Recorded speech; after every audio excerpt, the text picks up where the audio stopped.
bersama Teacher Wendy. Sebelum kita melanjutkan materi pelajaran kita, mari simak dulu video berikut ini. Setelah sebelumnya kita membahas tentang kecenderungan masyarakat terhadap perubahan, maka pada video pembelajaran kali ini, Teacher akan membahas tentang teori perubahan sosial. Teori perubahan sosial itu ada 4. Yang pertama, teori siklus. Teori siklus merupakan suatu yang berulang. Apa yang terjadi sekarang pada dasarnya memiliki kesamaan atau kemiripan dengan yang terjadi sebelumnya. Dalam perubahan tersebut, tidak terdapat batas-batas yang jelas antara tingkat-tingkat kehidupan seperti tingkat primitif, tradisional, dan modern. Teori perubahan sosial yang kedua yaitu teori linear. Teori linear disebut juga teori perkembangan, yaitu suatu perubahan dapat diarahkan pada satu titik tujuan tertentu seperti masyarakat tradisional ke masyarakat modern yang kompleks.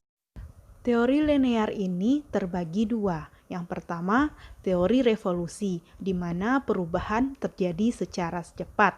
Yang kedua, teori evolusi. Di sini perubahannya terjadi secara bertahap. Teori perubahan sosial yang ketiga yaitu teori konflik. Teori konflik menyatakan bahwa konflik berasal dari pertentangan kelas antara kelompok tertindas dengan kelompok penguasa, sehingga akan mengarah pada perubahan sosial. Teori perubahan sosial yang terakhir yaitu teori fungsional. Teori fungsional menyatakan bahwa setiap elemen masyarakat memberikan fungsi terhadap elemen masyarakat lainnya, dan perubahan yang terjadi di suatu bagian masyarakat akan menimbulkan perubahan pada bagian lain. William Cockburn merupakan pendukung dari teori fungsional.